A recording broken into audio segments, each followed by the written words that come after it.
Well, heading into the new year, how can we have peace? Stay tuned.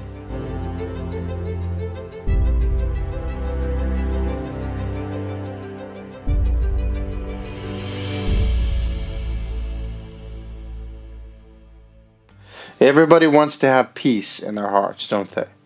The question is, how can we? Well, let's turn to Philippians chapter 4, verses 4 to 7 to find out. Paul says, "Rejoice in the Lord always. Again I will say, rejoice. Let your reasonableness be known to everyone. The Lord is at hand. And do not be anxious about anything, but in everything, by prayer and supplication, with thanksgiving, let your requests be made known to God. And the peace of God, which surpasses all understanding, will guard your hearts and minds in Christ Jesus." Now, in order to have peace in our hearts, firstly, there must be joy in our life. And this joy that Paul speaks about is really not an option. We see here that it is a Christian imperative, a command. But understand that the joy that Paul is talking about does not come about because of our outward circumstances.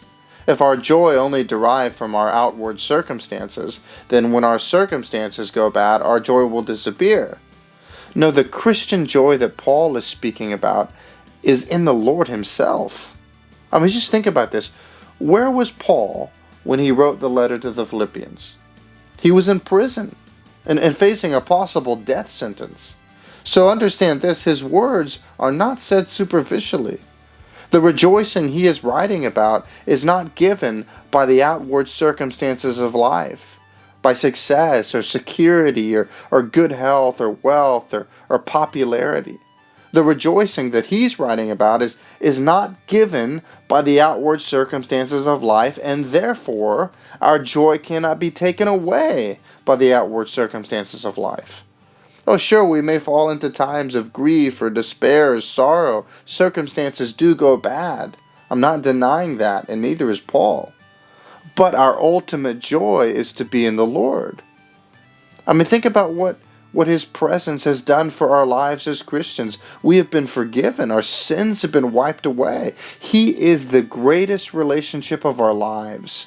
If we have not grasped his forgiveness and his love for us, then we are too temporally minded. Rejoice in the Lord always, says Paul. Now, some of us might be thinking, well, how in the world can that be? I mean, how in the world can we rejoice in the Lord always? I knew it. You know, Paul was just this really tough guy that was made of better stuff than I am. Listen, Paul wouldn't tell the Philippians to rejoice in the Lord always if it was impossible for them to do so.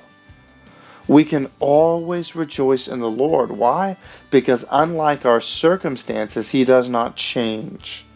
Therefore, as Christians, because of our relationship with the Lord, we can always have joy. Like an inextinguishable pilot light, it is always there. The key to a crushed and bitter spirit that has come about due to harsh circumstances is to dwell upon the Lord Jesus Christ and to rejoice in him. Secondly, in order to have peace in our hearts, we are to make prayer take the place of worry. What does he say? Do not be anxious about anything, but in everything by prayer and supplication with thanksgiving, let your requests be made known to God.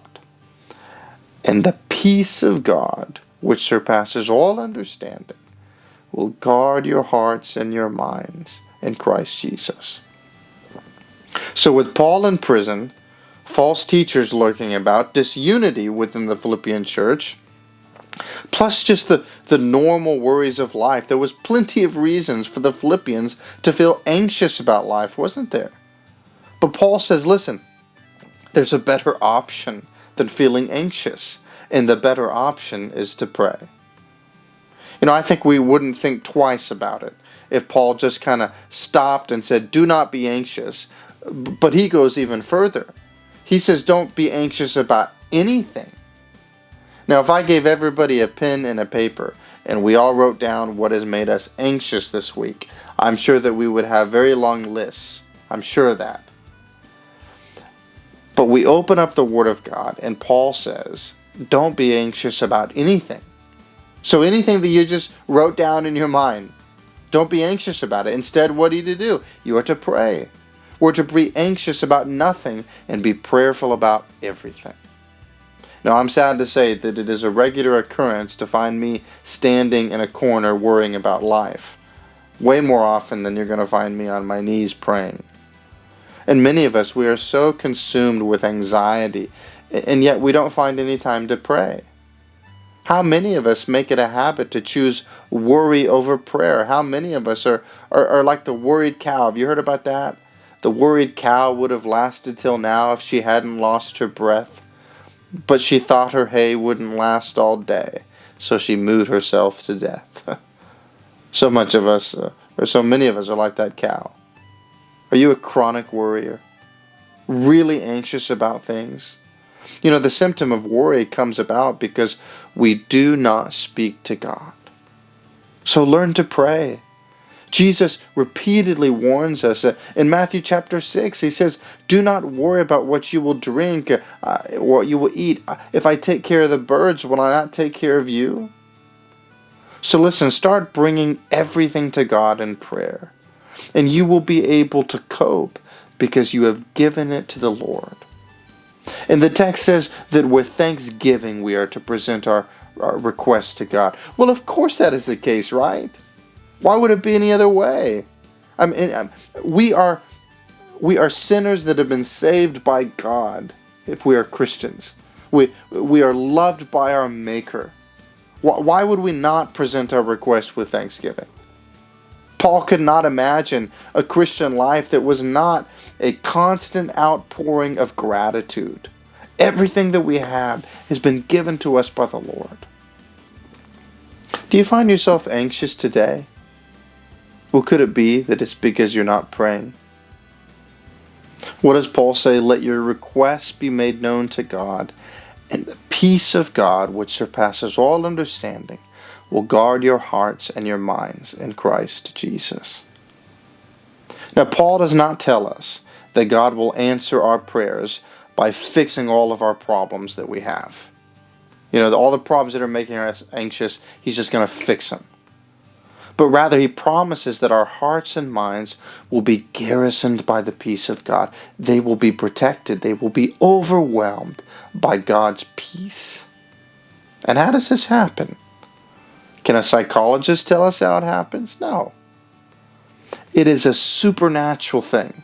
At the end of the day, it transcends all understanding. His peace totally transcends our merely human way of perceiving the world. In 1555, Nicholas Ridley was burned at the stake because of his witness for Christ. And in the night before Ridley's execution, his brother offered to remain with him in the prison chamber to be of some assistance and some comfort for him. But Nicholas declined the offer, and he replied, listen, I just want to have a good night's sleep. He said he didn't need his brother there because he, quote, knew the peace of God.